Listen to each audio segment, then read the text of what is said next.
அமெரிக்காவின் பிலடெல்பியா அருகே நேரிட்ட விபத்தில் பலி எண்ணிக்கை அதிகரித்துள்ளது. காயமடைந்தவர்கள் மருத்துவமனையில் சிகிச்சை பெற்று வருகின்றனர்.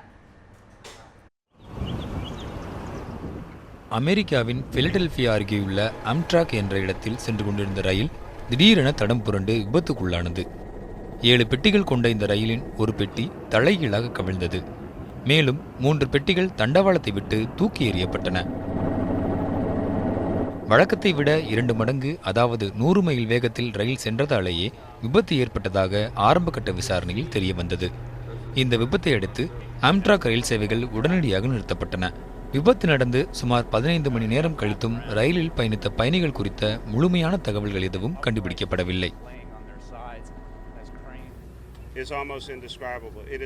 தேடுதல் பணிகள் விரிவுபடுத்தப்பட்டுள்ளன. இப்பணியில் 9 மோப்ப நாய்களும் பயன்படுத்தப்பட்டன. விபத்து நடந்த பகுதியில் இருள் அதிகமாக இருந்ததால் தேடுதல் பணிகளில் தொய்வு ஏற்பட்டது. இருப்பினும் தற்போது பணிகள் முழுவீச்சில் நடைபெற்று வருகின்றன.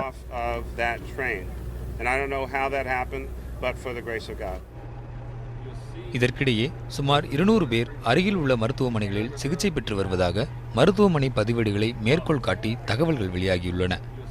ரயில் பணியாளர்கள் உட்பட 243 பேர் ரயிலில் பயணம் செய்தனர் என்றும் செய்திகள் வெளியாகியுள்ளன.